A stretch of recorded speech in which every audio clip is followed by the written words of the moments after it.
Bonjour à toutes, j'espère que vous allez bien. Alors, on va parler aujourd'hui des conflits et de la réconciliation.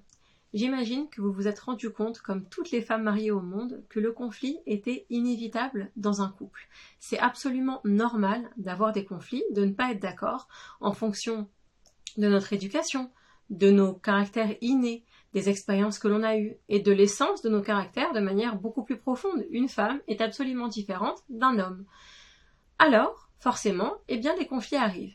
Maintenant, ce qui est important, c'est de se dire qu'est-ce que je fais de ce conflit? Est-ce que je laisse ces conflits, semaine après semaine, année après année, créer des couches et des strates de rancune, de déception, de rancœur, et on se réveille au bout de quelques années et on se rend compte que finalement on est fatigué d'être déçu et on cherche même plus à faire d'efforts pour son couple, ou alors on se dit que les conflits font partie de la routine d'un couple, bien que moins ils sont réguliers et mieux c'est, mais ils sont forcément inévitables, mais quand ils arrivent, ils seront constructifs pour mon couple, et loin d'être des choses qui vont nous séparer, bien au contraire, une fois que le conflit sera passé, on en sortira encore plus fort. Alors du coup, forcément, qui dit conflit dit réconciliation. L'apprentissage à la réconciliation est quelque chose d'extrêmement important, qui demande presque une procédure assez méthodique. Dans la réconciliation, il y a deux principes. Soit on va demander pardon, soit on va devoir accepter le pardon, et forcément on sera dans une de ces catégories la plupart du temps.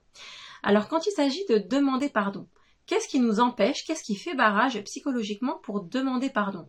Très souvent, on croit que demander pardon est une marque de faiblesse. Or, celui qui arrive à demander pardon est en réalité le plus fort, puisqu'il arrive à mettre de côté son ego et à dire à travers ce pardon « Je suis désolé, je ne voulais pas te faire de la peine ». C'est pas pour autant qu'il veut dire, ce pardon, « J'ai eu tort, je reviens sur ce que j'ai dit, ton point de vue est mieux que le mien ». Absolument pas. On peut très bien demander pardon parce qu'on ne souhaitait intrinsèquement pas faire de la peine à l'autre, ça c'est certain, mais pour autant, rester campé sur nos positions parce qu'on tient à défendre un point de vue, qu'on en est convaincu, mais que pour autant, le défendre ne va pas forcément faire de la peine à l'autre. C'est là-dessus qu'il faut travailler. Le pardon veut juste dire « je m'excuse pour la peine que je t'ai faite, pour la manière dont j'ai abordé ce que j'ai dit », mais pas forcément le fond de ma pensée. Parfois, ce qui bloque aussi pour dire pardon, c'est qu'on n'a pas été habitué à voir chez nous nos parents se demander pardon. Alors, on s'imagine que le pardon n'existe que dans les films et qu'en réalité, au quotidien, quand il y a une dispute, le temps fait son effet tout seul et pour autant, on n'a pas à s'excuser d'avoir fait de la peine à l'autre. Alors là aussi, on ne sera que plus fort que d'apprendre à demander pardon et on sera un exemple pour notre mari, pour nos enfants, de montrer qu'on a la capacité de se remettre en question et de s'excuser d'avoir fait de la peine ou de s'être laissé emporter ou d'avoir employé des mots qui dépassent notre pensée. Donc déjà, procéder à la demande du pardon n'arrivera jamais à faire en sorte que l'on est quelqu'un de faible, mais bien au contraire, cela va nous élever. La deuxième chose, c'est l'acceptation du pardon. Parfois, plusieurs choses peuvent nous empêcher d'accepter le pardon. On peut dire très bien oui, avec la bouche, on accepte le pardon, mais dans notre cœur, c'est pas le cas. Alors, comment faire? La première des choses à savoir est qu'il est extrêmement difficile pour un homme de demander pardon. Au niveau de son ego, même s'il sait qu'il a eu tort dans la façon qu'il a eu de nous parler ou dans ce qu'il a dit, le fait de dire pardon sera quelque chose d'extrêmement difficile pour lui. Donc, quand notre mari nous demande pardon, qu'il arrive à le faire, déjà valoriser ce qu'il a réussi à faire.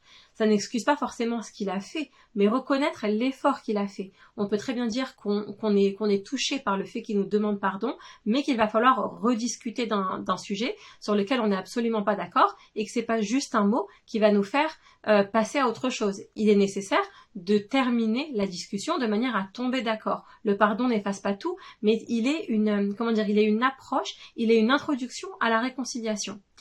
La deuxième chose aussi qui peut nous empêcher d'accepter le pardon, c'est que c'est la récidive qui fait en sorte qu'on n'a plus confiance. À chaque fois, la même erreur est commise, le même mot est blessant, le même procédé est reproduit, et du coup, on n'a plus confiance en ce pardon parce que l'on sait que ça va recommencer. Et bien, dans ces cas-là, le dire merci de demander pardon, mais en fait, à chaque fois, ça recommence. J'aimerais donc qu'on travaille davantage, qu'on réfléchisse à d'autres méthodes pour que ce problème n'arrive plus. Il faut en fait montrer que l'on croit en la tchouva, en la réconciliation que notre mari fait, envers l'effort qu'il fait pour nous, parce que si on ne le croit pas et qu'on lui dit qu'on n'a plus confiance en nous, malheureusement, il va chercher à rentrer dans ce personnage et ce ne sera qu'un cercle vicieux dans lequel on n'arrivera pas à sortir.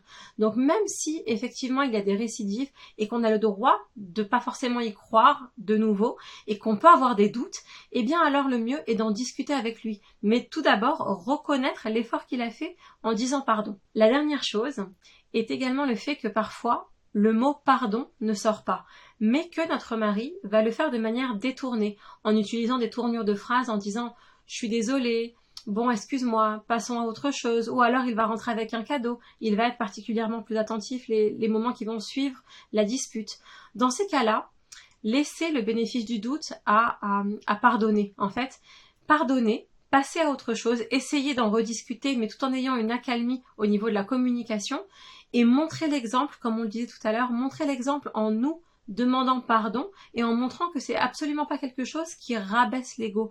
Peut-être qu'en voyant que nous, on a la facilité à dire pardon quand ça doit être le cas et en disant au cours d'une discussion que le fait d'entendre pardon ne rend pas l'autre en face absolument plus faible que nous, va faire en sorte qu'il se sente en confiance et qu'il arrivera petit à petit à baisser ses barrières et à diminuer cet ego qui l'empêche de le faire. En tout cas, la réconciliation fait partie des procédures dans un couple qui s'apprend et ne jamais baisser les bras en se disant on a tout essayé, c'est trop tard, je ne peux plus pardonner. On peut toujours essayer de pardonner face bien sûr à sans parler de cas très particuliers qui demandent bien sûr des approfondissements auprès de professionnels, mais de manière générale dans le quotidien d'un couple, pardonner est très salvateur pour son couple, mais aussi pour nous-mêmes. Parce que plus on va pardonner, moins on aura de rancune, moins on aura de déception, moins on sera aigri, et finalement ça rejaillira forcément en avantage sur notre couple. Je vous dis à très bientôt pour le prochain cours.